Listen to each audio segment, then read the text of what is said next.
Do you really expect anyone here to believe you earned this? The teller's voice rang out like a slap, sharp enough to slice through the quiet hum of the bank. He held the check between his fingers like something contagious, then tore it in half with one violent pull. The sound paper splitting seemed to echo against the marble walls. Conversation stopped. Pens froze above deposit slips. A few heads turned. No one spoke. Behind him, a massive digital screen cycled through the bank's ad campaign. Smiling graduates, families, the slogan, "Invest in the future." Yet what played out at this counter was the opposite, an act of pure dismissal dressed as procedure. Before we continue, where are you watching from? Drop your city or country in the comments below, and if you believe in dignity and justice, hit like and subscribe. These stories spark change. And we're glad you're here. Now, back to Lydia Brown. She stood motionless, a 42-year-old nurse fresh off a 12-hour night shift, her white blouse still neat, her green leather handbag at her side. Her hands rested lightly on the counter, steady despite the sting of humiliation. She did not argue. Not yet. The teller sneered, waving the torn halves.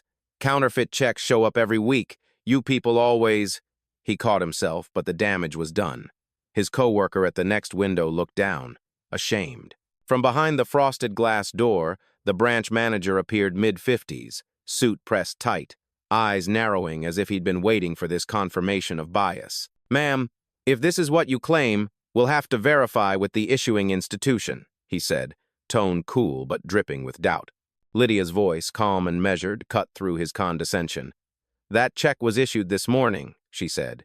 "It carries my son's name, his scholarship." The teller scoffed. "Scholarship?" He dropped one half of the check onto the counter. "That's adorable. Next time, try a more believable story." A ripple of discomfort swept through the line. A young black college student near the back pulled out his phone, whispering, "Not again." The red recording light blinked. The manager's brow furrowed, but not with curiosity, with control. "Ma'am," he said slowly, "if you continue raising your voice, I'll have to ask you to step outside." Lydia blinked once, the only sign of emotion breaking her stillness. "I'm not raising my voice," she replied. "You just don't like what you're hearing." The teller smirked, leaning in. "Security can walk you out or you can leave on your own. Either way, this conversation's over." But the room was already shifting. The fluorescent lights hummed louder, the space charged like air before a storm. Lydia didn't move. She simply reached down, picked up one torn half of the check, and pressed it flat against the counter. Her voice softened, but it carried weight. "My son worked his whole life for that piece of paper. You just tore it like it meant nothing, but you'll remember his name before this day is done." The guard at the door hesitated, waiting for the manager's nod. No one else dared to breathe. The trial had begun quiet, public, irreversible, and Lydia Brown, steady in the eye of it, refused to break. The guard's shoes clicked against the marble floor, slow and deliberate. The sound alone felt like a warning.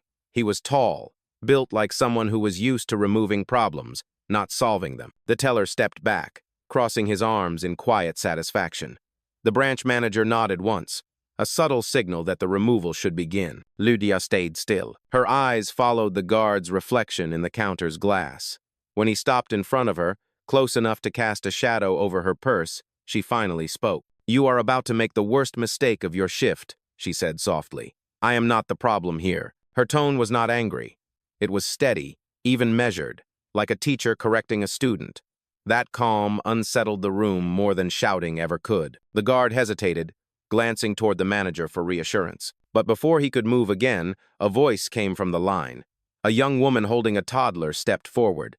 "She did not do anything wrong," the woman said. "You tore her check. She just stood there." The teller rolled his eyes. "Ma'am, please return to your place in line." But the woman did not move. Behind her, the young black college student lifted his phone higher. "Everyone can see what's happening," he said, loud enough for the camera's microphone to catch. "This is exactly why people record." The tension spread through the lobby like heat. Every breath seemed to carry judgment. The manager's voice broke through it, low but commanding. "Enough. Security. Escort her out." Lydia inhaled once, slow and deliberate, then reached into her purse. The guard tensed, but she only pulled out her phone and pressed one contact. The ring was short. A man's voice answered immediately. "Mr. Allen," she said quietly. This is Lydia Brown. I am at Rivergate Bank. They are questioning a scholarship disbursement for Marcus Brown. There was silence on her end for a beat. Then a clear, professional voice responded. Understood, Mrs. Brown. Stay where you are. We are accessing the verification system now. The teller scoffed. Oh, please. Calling someone to fake a confirmation? That is a new trick. Lydia did not even look at him. She held her phone to her ear, eyes locked on the manager. Across the room, the large digital billboard behind the teller began its rotation again. A slow slide of images fading into one another, smiling graduates, blue and gold banners, the Rivergate logo gleaming in soft light. The next image froze longer than usual. The smiling face of a young black man in a navy cap and gown filled the screen. The tagline beneath it read, Rivergate Future Leaders Scholarship, Empowering the Next Generation. Gasps rippled through the lobby. Someone near the window whispered, Wait, that looks like him. Lydia turned slightly, her voice calm but unyielding. That is my son. The teller blinked, confusion spreading across his face. Your son? He stammered. The young man filming muttered, Oh, this is about to get real. The manager stepped forward quickly, trying to regain control. Ma'am, please! But the screen behind him did not care for his authority. It zoomed in automatically, revealing the name beneath the smiling photo, Marcus Brown. Lydia's voice was quiet, almost gentle. You tore the scholarship he earned, the same one your bank uses for its commercials. The teller's face drained of color. The guard took one step back. Every sound in the lobby, every whisper, every hum fell away. The camera kept recording. Justice at last had found its lens. The silence inside the branch was deafening. For a moment, even the air seemed to hold its breath. The teller stood frozen, the torn halves of the check still in his hand, his fingers trembling slightly. He looked from the screen to Lydia, then to the manager, waiting for someone to tell him this was a mistake. No one did. The branch manager's jaw tightened. Turn that screen off, he snapped to a young employee behind the counter. But the system ignored her commands. The advertisement looped again, Marcus Brown's smiling face filling the room with undeniable truth. Lydia's voice broke the stillness, low and controlled. You said my son does not belong. Yet here he is, representing your bank.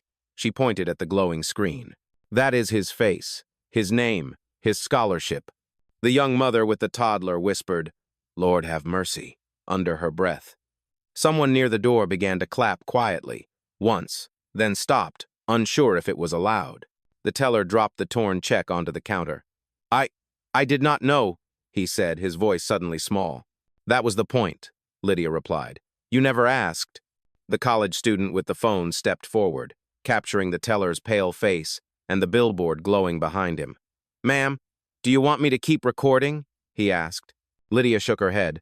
Let the truth speak for itself. At that moment, her phone vibrated. She glanced down and answered, Yes? It was Mr. Allen again, his voice calm but firm. Mrs. Brown, corporate headquarters has verified the scholarship. The transaction is valid.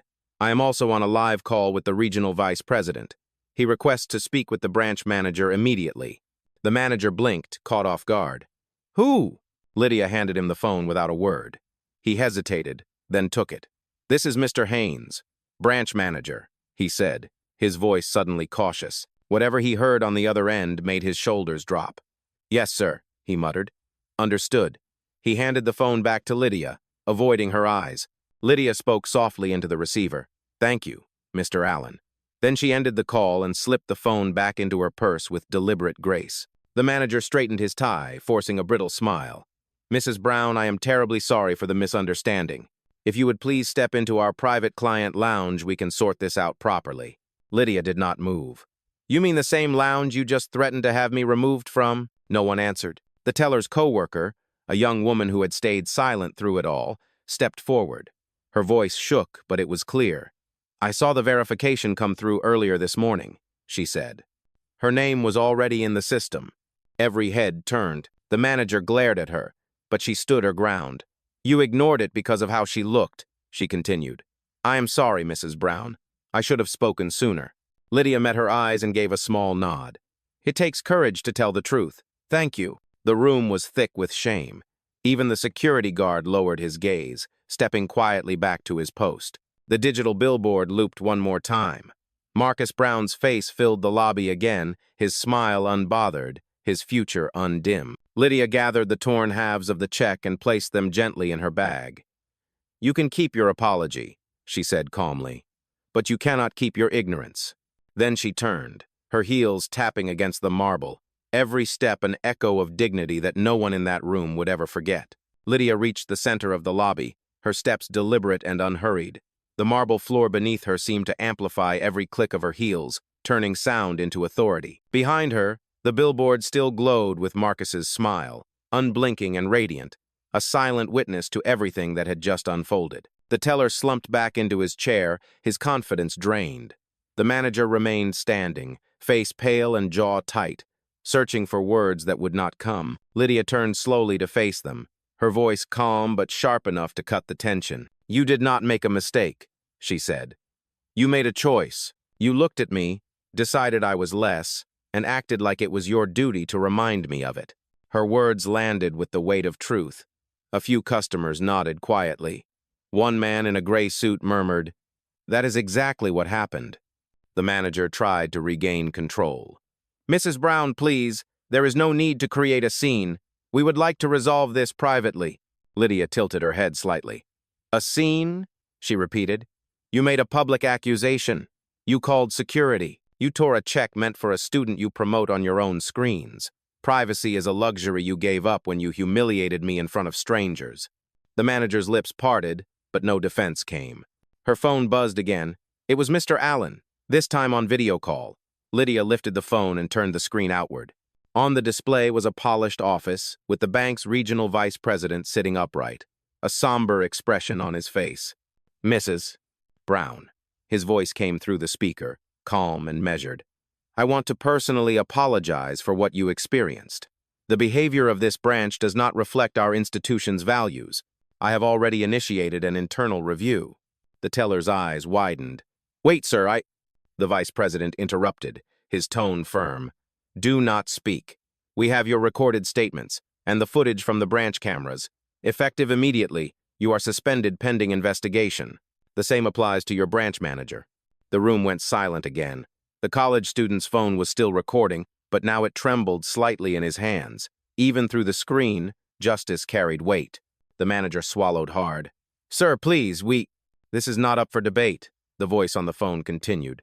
"You both will surrender your access badges and leave the premises immediately. Mrs. Brown, we would like to invite you and your son to a meeting with our board next week to discuss your experience and your son's scholarship program." Lydia nodded once, her expression steady. "I appreciate that," she said. "But what I want is not another meeting. What I want is a system that does not treat every mother like me as a suspect." The vice president's face softened. "Understood, Mrs. Brown. You have my word, we will address it." She lowered the phone and ended the call. The moment hung heavy. The teller removed his badge and placed it on the counter with trembling fingers.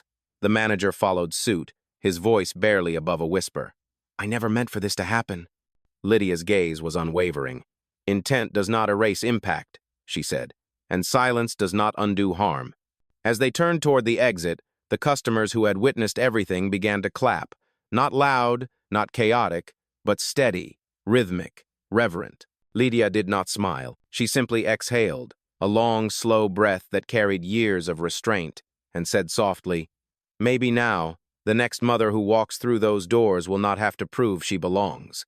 Then she lifted her head, her dignity intact, and walked out beneath the glowing image of her son, his future, shining over a room that had finally learned to see. Outside the glass doors, the morning light felt different, cleaner somehow, as if it had been waiting for her to step through. Lydia paused on the steps of the Rivergate branch, the cool air brushing against her face. Behind her, she could still hear the muffled applause, the quiet sound of something shifting inside that building, maybe for the first time. She looked up. Across the street stood a towering billboard, her son's face stretched high above the city. Marcus, in his navy gown and golden sash, eyes bright with promise. Beneath the photo, the words glowed in white. "Rivergate Future Leaders, Building Tomorrow's Voices." For the first time that morning, Lydia allowed herself to smile. Not out of pride, but out of recognition of how far her family had come, and how many barriers they had walked through to get there. Her phone buzzed again. It was a message from Marcus. "Mom, did you make the deposit okay?" She typed back slowly. "Not yet, baby, but I think we just changed something bigger." "Aye." As she slipped the phone into her purse, she noticed the young college student from the lobby jogging out the doors, camera still in hand. "Ma'am," he called, catching his breath. "I am so sorry that happened. I uploaded the video, people are already sharing it. Everyone's talking about how calm you were. You did not even raise your voice." Lydia gave him a gentle smile. "Sometimes the loudest thing you can do," she said, "is stand still." He nodded, eyes shining. "You made us proud today, Mrs. Brown." She thanked him and turned back toward the street. Cars rolled by. A bus stopped at the corner, and a few passengers pointed up at the billboard. Lydia caught fragments of their conversation, her son's name, the scholarship, the words, "that video." The story had already begun to move beyond her, as stories like this always do. Across the street, a reporter stood setting up a microphone, her crew adjusting a camera. Lydia's instinct was to keep walking, to disappear into the rhythm of her day. But then she stopped. She turned to face the building one last time. Through the glass, she could see the reflection of herself, strong, upright, composed. The same woman who had walked in quiet, underestimated, and left in undeniable truth. Inside, a new teller was standing at the counter, speaking softly to a customer. The branch manager's office was dark now, door closed, badge reader blinking red. Lydia whispered, almost to herself, "Respect should not come after recognition. It should be where everything starts." She adjusted the strap of her bag, straightened her shoulders, and began to walk down the street. As she moved away from the bank, the camera inside the branch still recorded the aftermath. Employees murmuring apologies, customers lingering with uneasy smiles, and above them all the image of Marcus Brown, frozen mid-smile, his future blazing across the screen. The city moved on, unaware that in a single morning, in a single lobby, a mother's calm had rewritten an entire conversation about dignity. And somewhere between those torn pieces of paper and that towering billboard, justice had finally found its reflection. By noon, the video from the Rivergate branch had already spread across the city. It appeared on phones, tablets, and news feeds, replayed in classrooms and coffee shops, dissected by voices that had never stepped inside that bank. Each replay began the same way, the sound of paper tearing, the teller's sharp words, and the still image of Lydia Brown standing motionless as chaos surrounded her. The clip was less than 2 minutes long, but it carried years of meaning. One comment read, "She stood for every person who was told they didn't belong." Another said, "She never yelled," and somehow the whole room fell silent. At home, Lydia sat at her kitchen table, a cup of tea untouched beside her. The light through the window was soft now, almost golden. Her phone buzzed non-stop calls from coworkers, messages from people she had never met.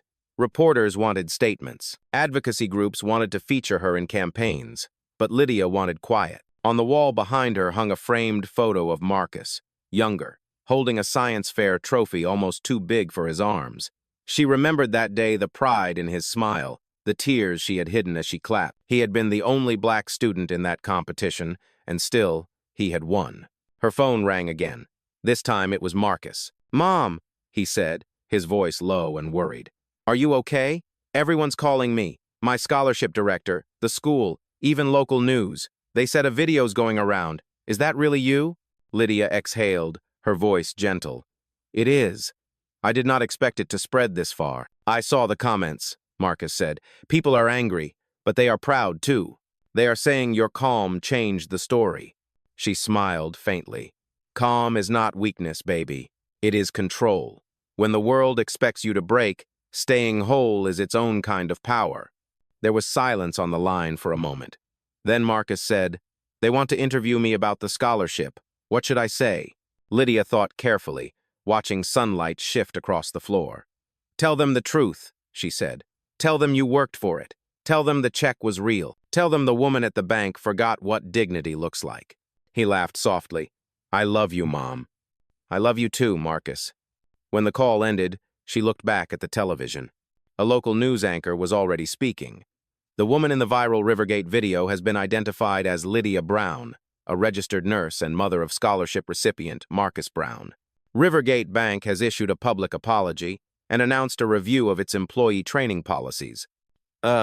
Lydia turned off the screen. She did not need their headlines. She had lived the story. From her window, she could see the billboard in the distance, glowing against the skyline. Her son's face looked out over the city, steady, hopeful, untouchable. Lydia finally took a sip of her tea. It had gone cold, but it did not matter. For the first time in a long time, she felt warm enough on her own. By the end of the week, the story had become national news. Morning shows replayed the footage with soft piano music underneath. Talk panels debated it under bright studio lights, and headlines across the internet asked the same question. How could this still happen in 2025? Lydia Brown's name was no longer just a caption, it had become a symbol. People reposted her photo beside quotes about grace and resilience. Hashtags bloomed like wildflowers. Number standstill, number dignity first, number Lydia Brown moment. At the hospital where she worked, co-workers greeted her with hesitant smiles. Some hugged her, whispering words of support. Others avoided her eyes, unsure what to say, ashamed that they recognized a piece of themselves in that lobby scene. During her break, she sat in the cafeteria with her supervisor, a kind woman named Trina. Trina shook her head as she scrolled through her phone. "Girl, you are everywhere. They are calling you the calm revolution." Lydia smiled faintly. "I did not plan a revolution. I just wanted to cash a check." Trina looked up, serious now. "That is exactly why it matters, because it should have been simple." Lydia nodded. "And for too many of us, it never is." Her phone buzzed again, another call from a number she did not recognize. She ignored it. A moment later, a text came through. "This is Carla Bennett from Rivergate Corporate. We would like to arrange a meeting with you and your son. The board wants to issue a formal statement." Lydia's chest tightened. She knew what that meant. Damage control, press photos, scripted apologies. But still, something in her said she had to go. That evening, she sat in her car outside Marcus's college dorm. The campus glowed under streetlights, students walking past with backpacks and laughter. When Marcus spotted her, he ran down the steps and pulled her into a hug. "Mom," he said, eyes wide with a mix of pride and worry. "They showed it on campus screens. Everyone saw it. Even my professors. People stopped me on the way to class." Lydia brushed his shoulder gently. "Did they treat you differently?" He hesitated. "Some did, but most just said, 'Your mom is incredible.'" She smiled, holding his face in her hands.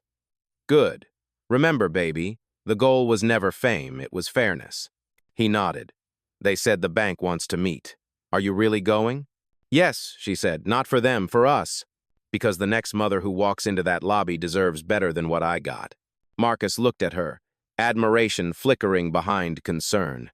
"Then I am coming with you." Lydia turned her key in the ignition, the hum of the engine rising beneath the quiet night. "All right," she said softly. "Let them see exactly who they underestimated." As they drove off, the radio station began a segment about the viral story. The announcer's voice echoed through the car. "Coming up next, the nurse who stood still and made a nation move." Lydia reached over, lowered the volume, and smiled at her son. "They can tell it their way," she said, "but we will live it ours." Outside, the billboard glowed once more against the skyline, Marcus Brown's smile lighting their path forward. 3 days later, the Rivergate headquarters gleamed under a clear morning sky. Glass towers reflected sunlight like truth itself, bright, sharp, and impossible to ignore. Lydia and Marcus stepped through the revolving doors together. She wore a charcoal suit, simple and clean, her hair pulled back neatly. Marcus wore the same navy blazer he had in his scholarship photo. They looked calm, but the air around them hummed with the weight of what this day meant. Inside, cameras flashed. A few reporters had been allowed in the lobby. Lydia could hear the clicks, the murmured questions. "How does it feel to stand here after what happened?" She did not answer. Instead, she placed a hand lightly on Marcus's shoulder, guiding him forward. A representative led them into a boardroom on the 21st floor. The walls were lined with glass. The city stretched endlessly below. Around the table sat 8 executives in suits, people who had memorized apology scripts, people who had never been told, "You do not belong." At the head of the table sat Carla Bennett, the vice president who had called earlier. She stood as Lydia entered. "Mrs. Brown, Mr. Brown, thank you for coming. We are deeply sorry for the way you were treated. It was unacceptable and unprofessional." Lydia nodded once. Unacceptable is one word, she said. Predictable is another. The room fell quiet. Carla hesitated, then gestured for them to sit. We understand that our employees' behavior was harmful. We have terminated those involved and are reviewing our training procedures. Lydia leaned forward slightly. Training will not fix what you refuse to see. Bias is not a policy error, it is a culture problem. And culture starts at the top. Marcus watched her, proud and silent. One of the board members cleared his throat. Mrs. Brown, we intend to make a donation in your name to a civil rights fund. We hope that demonstrates our commitment to change. Lydia smiled faintly but without warmth. A check cannot buy back respect. I came here because your bank uses my son's face to sell equality while treating mothers like me as frauds. She pointed to the glass wall where a massive digital screen showed the Rivergate logo. If you want to make a statement, start there. Tell the truth in the same light you use to advertise the lie. Carla folded her hands, visibly moved. What would you like us to do, Mrs. Brown? Lydia paused. Create a scholarship fund for students who were told they did not belong. Hire more tellers who understand the people standing in front of them, and train your staff to see humanity before hierarchy. Marcus added quietly, make sure no one has to prove their worth at your counter again. For a long moment, no one spoke. Then Carla stood. You have my word, she said softly. We will make it happen. Lydia rose, offering her hand. Then we will hold you to it. As they stepped out of the boardroom, Marcus whispered, You did it, Mom. She looked straight ahead, her reflection mirrored in the wall of glass. No, she said. We did it, and now they have to live up to their own reflection. Below them, the city moved on buses, people, stories. But in that tower, something had shifted. Dignity had finally walked through the front door and taken a seat at the table. That evening, as the sun dipped behind the city skyline, Lydia and Marcus walked together down the same street where everything had begun. The billboard above them glowed in the dusk, both of their faces illuminated side by side. People passing by pointed upward, some smiling, some stopping to take photos. Lydia did not seek the attention, but she understood what it meant. For once, the image of a black mother and her son represented power, not pity. They reached a cafe across from the Rivergate branch, the same one Lydia had once passed without notice. Now the barista recognized her instantly. Mrs. Brown, she said, smiling warmly, coffee's on the house, for what you did. Lydia thanked her, accepting the cup with quiet grace. She and Marcus sat by the window, watching as customers entered and exited the bank across the street. The new posters on the glass doors read, Diversity is our promise. Equity is our practice. Lydia took a sip of her coffee and let out a slow breath. Mom, Marcus said, gazing at the billboard, do you think they really learned anything? Lydia looked at him, her eyes reflecting the city lights. Maybe not all of them, she said softly, but some will, and that is how change starts, one conscience at a time. Marcus nodded, thoughtful. It is strange.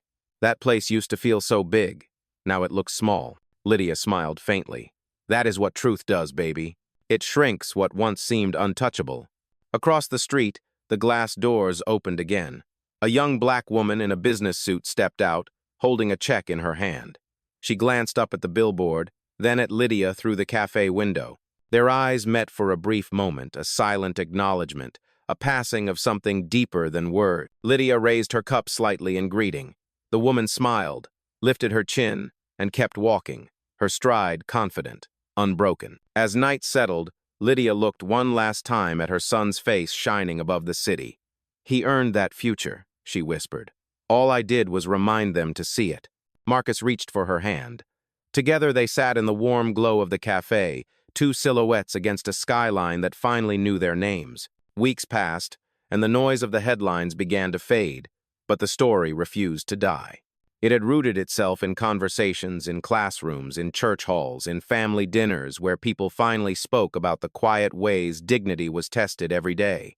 Lydia's phone filled with messages from strangers. Some thanked her. Some shared their own stories. Others simply wrote, I stood still today because of you. One morning, she was invited to speak at a local community center. The room was packed, students, teachers, and parents sitting shoulder to shoulder. The stage was small, nothing like the polished boardroom at Rivergate, but Lydia preferred it that way. She looked out over the crowd and smiled. I am not a celebrity, she began. I am a mother who refused to be erased." Her voice was soft, yet it carried to every corner of the room. What happened in that bank was not new. It was just recorded. And sometimes, that is what it takes for people to finally see what has been there all along. A young man in the front row raised his hand. "Mrs. Brown," he asked, "how did you stay calm when everyone around you was shouting?" Lydia thought for a moment before answering. "Because calm does not mean surrender. It means clarity. I knew the truth, and truth does not need volume, it needs conviction." The audience fell silent, the kind of silence that comes not from emptiness but from realization. After the talk, people lined up to shake her hand. One woman, older and trembling, whispered, "I worked in a bank for 30 years. I saw what they did to people who looked like us. Thank you for not walking away." Lydia pressed the woman's hand gently. "We all have a moment when the world tests our worth. The only question is whether we let them decide it for us." Later, as she stepped outside, the city felt quieter than usual. A breeze carried the faint sound of church bells in the distance. She looked up at the evening sky, streaked with gold and violet, and thought about how far a single act of stillness had traveled. Sometimes justice did not arrive with sirens or laws. Sometimes it came in the shape of a mother standing her ground until the world remembered its conscience. And that, Lydia realized, was enough. It was late evening when Lydia sat alone in her living room, the quiet broken only by the steady rhythm of the clock. The house was warm, filled with framed photographs, her parents on their wedding day, Marcus in his graduation gown, and one new picture from the Rivergate event where they had stood side by side. She looked at that photo for a long time, not at the smiles, but at the stillness behind them, the weight of what it had taken to get there. Her phone buzzed softly on the table. It was an email from Carla Bennett. The subject line read, "Update, the Lydia Brown Equity Fund." Lydia opened it slowly. Inside were the first reports applications from students across the country, letters of thanks, and photos of young scholars who had received their first opportunity through the program. Each message began differently but carried the same heartbeat. "Because of you, I was seen." Lydia closed her eyes. The tears that came were not heavy, they were quiet, the kind that fall when something inside you finally settles. She whispered to herself, "It was worth it." Just then, the front door opened. Marcus stepped in, holding a small box. "Mom," he said, smiling, "they sent this for you." Inside was a clear glass plaque with the Rivergate logo engraved at the bottom. Above it, in bold letters, were the words, "For courage that changed how we see." Lydia turned it in her hands, the light catching on the edges. "I do not need awards," she said softly. Marcus grinned. "I know, but maybe the next person who sees it will remember what courage looks like." She looked at her son, the same boy whose scholarship had started it all, now standing taller, surer, carved by experience but never bitterness. "I am proud of you," she said. He nodded. "I am proud of us." Outside, the street was quiet. The same billboard still stood across the skyline, but now it carried new faces, students from different cities, each holding their scholarship certificate. The campaign tagline read, "Dignity begins here." Lydia walked to the window, the plaque still in her hand. Her reflection met her son's in the glass. Together they stood, two silhouettes against the glow of the city, proof that grace can rewrite history without ever raising its voice. And for the first time in months, Lydia allowed herself to rest, not in victory, but in peace. Sunday morning arrived quiet and golden. Lydia brewed coffee as sunlight poured across the kitchen table, lighting the stack of letters she had received from strangers all over the country. Some were handwritten, others typed, but every one of them carried gratitude. A teacher from Alabama, a retired banker from Chicago, a single father from New York. Each one wrote to say the same thing. "You reminded us what dignity looks like." She read a few, smiling softly. One note from a teenage girl stood out. "Mrs. Brown," it said, "I watched your video in class. I was scared to speak up when my teacher doubted me, but then I remembered how you stood still. I raised my hand. Thank you." Lydia folded the letter carefully and placed it back on the table. Her phone buzzed a video call from Marcus. He was on campus, sitting under a tree, the same scholarship pin gleaming on his jacket. "Morning, Mom," he said, smiling. "I saw another article about you. They are calling it the Lydia effect now." She laughed quietly. "I hope that means something good." "It does," he said. "People are talking differently." Professors, students, they are actually listening. Lydia looked past him, at the sunlight filtering through the leaves behind his head. That is what we wanted, she said. Not attention, awareness. He nodded. They asked me to speak at the next scholarship event. What should I say? Tell them what I told you, she replied. That power is not in shouting, it is in knowing who you are when someone tries to tell you otherwise. Marcus smiled, his voice steady. You really are the calm revolution, Mom. After they said goodbye, Lydia stood by the window. The city outside was alive and ordinary again, cars, footsteps, the faint music of a street performer. But beneath it all was something new, something unspoken, respect. She stepped out onto her balcony and looked up. The billboard had changed once more. Now it showed a simple image, an open door beneath the words, "Respect should begin at the door." Lydia whispered the line to herself, her voice quiet but firm. Yes, it should. Then she turned back inside, the morning light following her every step. The story that had started with torn paper and a broken check had ended in something unbreakable proof that justice can stand tall, silent, and steady in the hands of a mother who never bowed her head.